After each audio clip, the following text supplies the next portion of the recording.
everyone, welcome to NewsX, and we are heading towards a major geopolitical churn within South Asia, especially in our neighborhood, India, India, that is Bangladesh. Bangladesh is headed for a crucial election on 12th of February, which is going to be a landmark election in many ways.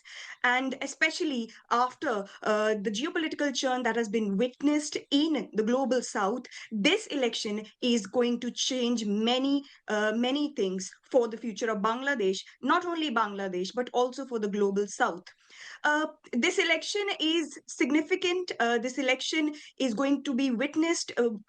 Is going to witness a showdown between two major parties. One is the Bangladesh Nationalist Party led by Tariq Rahman, who's the son of former Prime Minister Khaleda Zia, who's now deceased, and an 11-party alliance led by the Jamaat-e-Islami, a radical outfit, and also that includes the National Citizen Party, which is a conglomeration of the student groups who led the movement against former Prime Minister Sheikh Hasina, who happens to be a veteran leader and the daughter of Bangabandhu Sheikh Mujibur Rahman, the architect of Bangladesh. Joining me is Mohibul Hassan Chowdhury, who happens to be one of the most senior leaders of Awami League, one of the most vocal leaders of the party, and also the former education minister of Bangladesh. Chaudhry sir, welcome to NewsX. This happens to be a landmark election that we are going to witness. Tell us, this is going to be an election sans the Awami League. That is the biggest question that, in a democratic setup, and Bangladesh has been a country which has fought for its democracy. There, a major party banned from the electoral fray. What do you have to say? In some way, what you've said is kind of right, but I have to also correct you. The point that you are right on is that it is an election which excludes Awami League, and therefore, in that sense, it is a new it's an imposed. It's the only time where the state has imposed ban on a major political party and is hell-bent on holding election between allies, political allies, not competitors. So in every other election in Bangladesh, even during the time of military rule, all political parties, each and every registered political party, were allowed to take part in elections. During our time in 2014, BNP-led alliance, which included Jamaat-e-Islami, they, out of their own volition, boycotted the election. They said the election will not be held in the way that they wanted it to be held, and they intentionally boycotted it. We didn't impose any kind of ban. Right. In 2018, the same alliance took part in election under our custodianship. So, and then again, 2024, they themselves excluded them from the electoral process. But it's for the first time where willing participants in the election are being excluded. So it is a landmark in that way that a major section of the electorates are being disenfranchised by the state machinery, who are illegally holding on to power right now. And second, that the so-called parliamentary election and a referendum on which people actually don't know what they're voting for, yes or no, is also being held.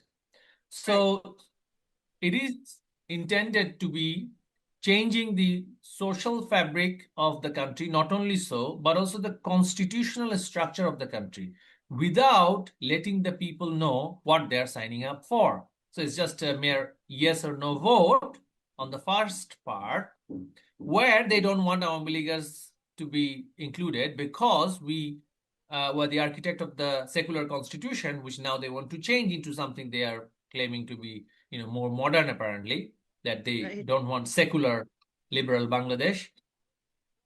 And there are 86 constitutional amendments proposed in there. none of which are clear from the so-called referendum. Now, is it a plebiscite? Is it a referendum? No one knows. And the constitution as it stands does not even provide for a referendum. Now, if we want to change the constitution, as the constitutional provision stands, you need two-thirds majority in the parliament. Why didn't they wait for an election which was participatory, where everyone would have a say in taking part in the election and participate?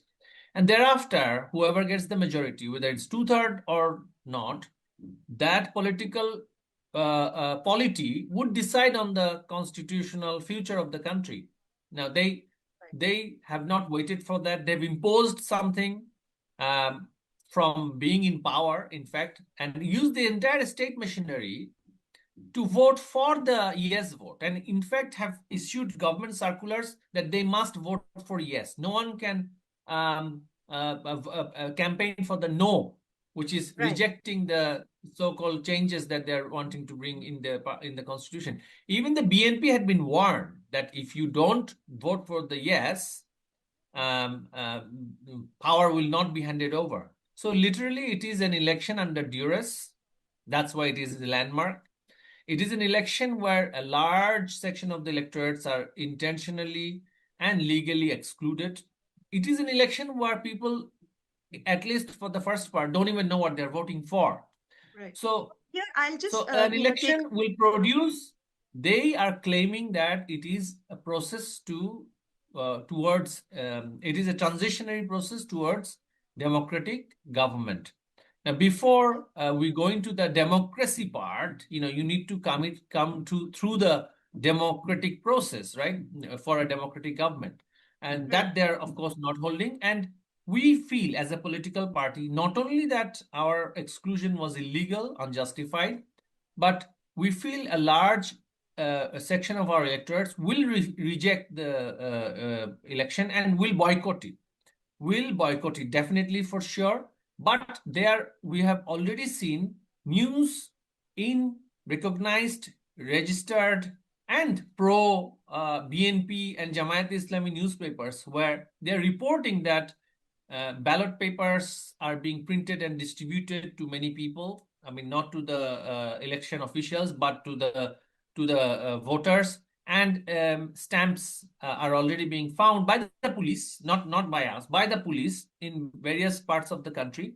So there is an attempt to add at least 20% turnout by printing these ballots and stamping them and stuffing the ballot boxes. So it is a plot. It is a plot, but they know that this government will not sustain. And these people who are holding on to power illegally will have to leave. It's an exit plan for them. It's an election, or you can call it a selection process to exit the power that they're holding on to illegally and let the country be left to its own destiny, and let the political forces fight it out. That's what they're basically simply doing. What you pointed out has been visible across the Bangladeshi media outlets, and rightly so. I would also want to ask you, Chaudhry Saab, what does this election mean for the minority population? Because I've been reporting regularly on the atrocities that have been witnessed on the minority community, especially the Hindu community. And the Bangladesh Hindu Buddhist Christian Unity Council has said that in 2025, 522 incidents of communal violence have been witnessed, and the figures may vary, and the trend continues in January too. In January alone, 42 such incidents have been witnessed. What does this election mean for the minority community, sir?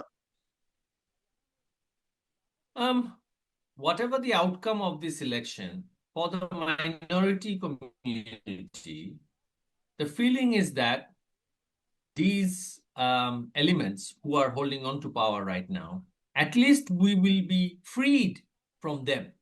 There is a sense of relief that one set of extremists who have not only illegally usurped the power of the state, but have unleashed all the militants from the jail, promoting communal violence and assisting it, in the name of going after agents of India, I'm Right. also called an agent of India, and attacking minority communities, temples, homes, businesses, including liberal Sufi sects, the shrines, because they consider them shirk,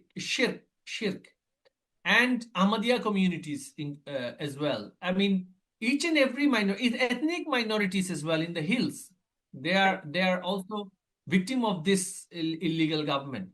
Now, there is a sense of relief that the extremists, the anarchists, those who have no understanding of running the state, are in fact on the way out. So that sense of relief is there.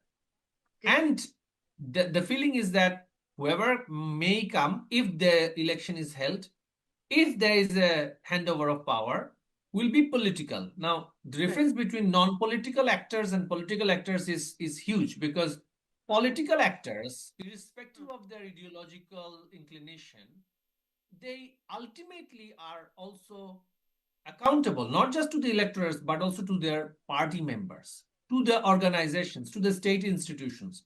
The non-political actors have only foreign masters who are running Right. them, but they have no one to be accountable to.